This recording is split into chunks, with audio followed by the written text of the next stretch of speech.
Morning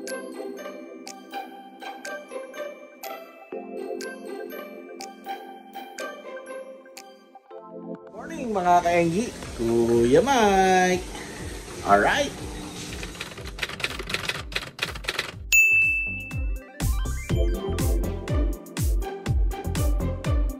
Mga kaenggi, no? So nandito tayo sa may BMJ Meat Shop, no? At bumili lang tayo ng mga konting kakanin, no? Para mamaya meron tayong chibog, tsaka doon sa ating future vlogs, meron tayong mga gagamitin na ingredients, no? Alright, yun mga kaenggi, no? So unang binili natin, bumili tayo ng atsara pang side dish to, no? Doon sa isang plano natin lutuin, no? Na grilled chicken breast. Yan. Tapos bumili rin po tayo ng kamote, no? So gagawa tayo ng mashed kamote. Imbis na mashed potato, mashed kamote para mas healthy, no? Mga kaenggi. Bumili tayo ng kakanin, no? Para sa bahay. Yan. Tsaka itong ube halaya, tikman natin, no? Straight from Batangas at totoong ube daw ang ginamit dyan. Tikman natin. Alright. Bumili rin tayo ng suman, no? Pang merienda, pang himagas para sa atin at sa mga seniors, no? At bumili tayo ng rock salt, ayan, no? Alright. No? Nandito na tayo sa bahay, no? At yung pinamalengke natin ay sa ibang araw pa natin yung lulutuin, no? So ngayon bigyan ko lang kayo ng update dito sa aking isang arwana, no? Si Cherry, yung ating banjar. Alright. So mga kaenggi, no? Ito po si Cherry, no? Yung ating banjar na arwana, no? Shoutout nga pala kay Chris John, no? Sa kanya po galing tong monster tank na to, 5 feet by 30-30 ba yan? O 24-24, no? Yan, no? Napakalaki nung tangke ni Cherry, no? So dagdagan lang natin siya ng tubig para mas maganda sa tignan, no? Alright. So ayan mga kaenggi, no? Nagtatap up na tayo ng tubig, no? Ang hirap pala maglinis ng master tank, no? Mamaya buksan natin yung ilaw para mas ma-appreciate nyo po si Cherry, yung ating banjar. Ito nga pala si Sam, no? Yung ating super red, no? Kung di nyo pa napapanood yung video natin kay Sam, no?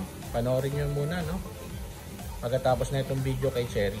Alright. Actually, meron pa tayo isang arwana dito sa ilalim, no? Si Susmita, no? Yan. Palagi yan nagte-tail biting, eh. Kaya ang pangit ng buntot niyan sa ilalim, no? So, yun na yung update kay Susmita, no? Alright. Nakakainggi yan. Malapit na mapuno, no? At mamaya, tingnan natin ang malapitan. Si Cherry, yung ating banjar. Alright. Mga kainggi, ito po yung ating banjar, no? Na si Cherry, no? At nandito siya sa 5 by 2 by 2 kung di ako nagkakamali. Galing yan kay Chris John, no? So tumatakbo yan by aqua speed. Tapos naka-trickle yan na overhead, no? So si Cherry ay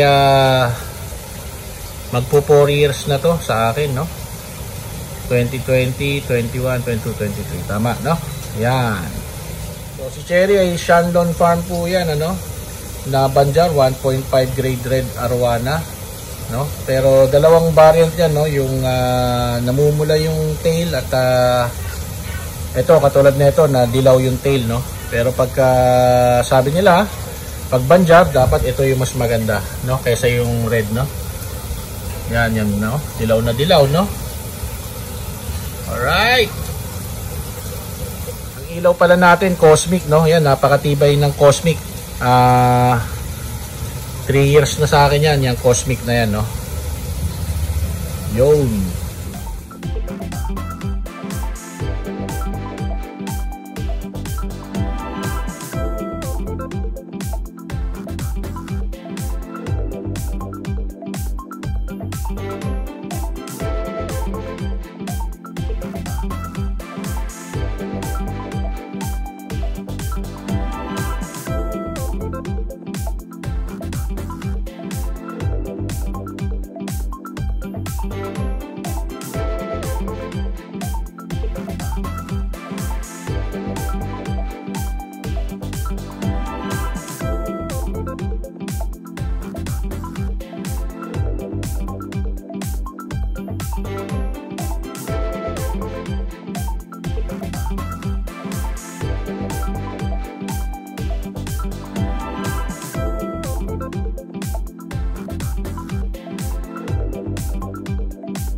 Mga kainggi, no? So salamat at sinamahan nyo ako doon sa ating palengke, yung mga pinamili natin. Tapos ito ngayon pag-update sa ating Banjar Arwana, no, na si Cherry.